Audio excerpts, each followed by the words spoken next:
그럼 이번에는 선생님과 함께 공모전 수상작들을 한번 살펴보면서 어떤 포인트에서 감사함이 느껴지는지 한번 살펴보도록 하겠습니다.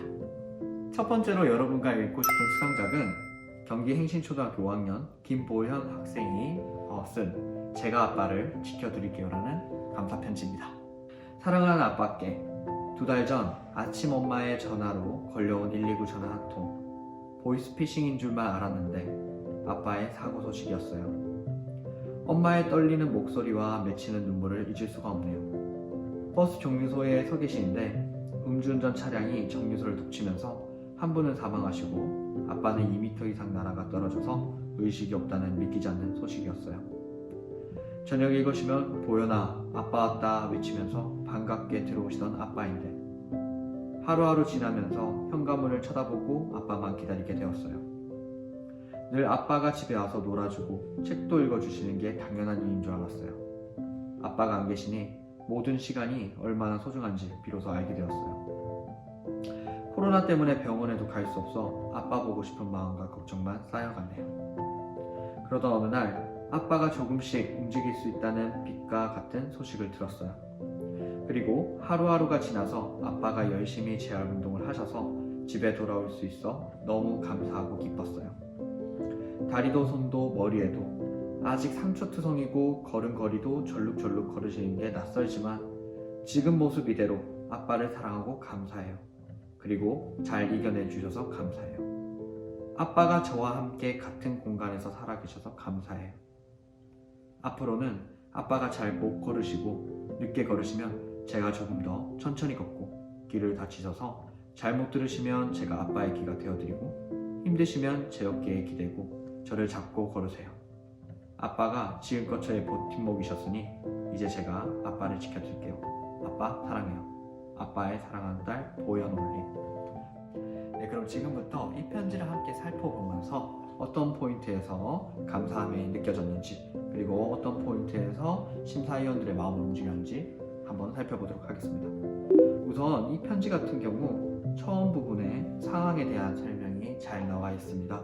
그러면서 저도 쉽게 이 상황의 마음과 감정을 이입을 할 수 있고 그 마음을 토대로 이 편지를 읽을 수 있었어요. 감사함의 마음을 잘 전달하는 게 중요했는데요. 제가 본 거는 바로 이 부분입니다. 감사 이유가 명확합니다. 첫 번째, 지금 모습 이대로 아빠를 사랑하고 감사해요. 그리고 잘 이겨내 주셔서 감사해요. 아빠가 저와 함께 같은 공간에 살아계셔서 감사해요.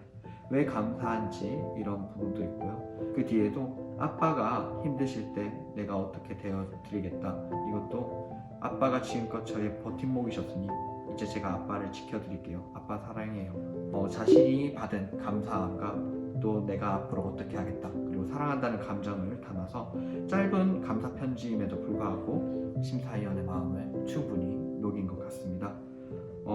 김보현 학생의 제가 아빠를 지켜드릴게요. 마음이 잘 전달되고 또 그 감사함이 심사위원들까지 전달되는 우수한 감사편지였던 것 같습니다. 두 번째 작품은요. 서울 기름초등학교 4학년 정윤호 학생의 감사편지입니다. 진분수와 같은 딴 할머니. 백설기 같은 딴 할머니께 할머니 저 윤호예요. 감사편지를 쓰게 되어서 가장 감사했던 분을 고르는데 할머니가 가장 떠올랐어요. 할머니는 저를 약 10년이나 돌봐주시고 같이 놀아주시고 제 곁에서 늘 함께 하시면서 지켜주셨으니 저에게 하늘과 땅만큼 큰 은혜를 주신 거 아시죠? 할머니와 만날 날이 엊그제 같은데 10년이란 긴 시간이 쳇바퀴처럼 빨리 지나갔네요. 엄마 말씀으로는 아이들 돌보는 몇몇 사람들은 TV, 스마트폰 등 전자기기만 사용하고 잘 돌보지 않으며 차별을 하는 나쁜 사람들이래요.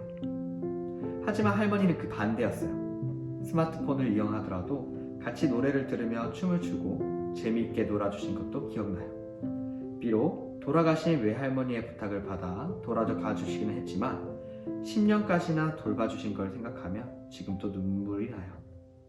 저는 지금 4학년 2학기 예습으로 분수의 덧셈과 뺄셈을 배우고 있는데 진분수를 보면 할머니가 떠올라요. 왜냐하면 선생님과 부모님들이 진분수를 쉽게 이해하게 도와주시려고 진분수는 엄마가 아들을 업고 있는 모습이다 라고 가르쳐 주셨는데 옛날 저를 얻고 병원으로 달려가시던 할머니가 가장 기억에 떠올랐거든요. 전 정말로 이 날이 할머니와 있을 때 가장 인상 깊었던 날이에요. 정말 생생하게 기억나요.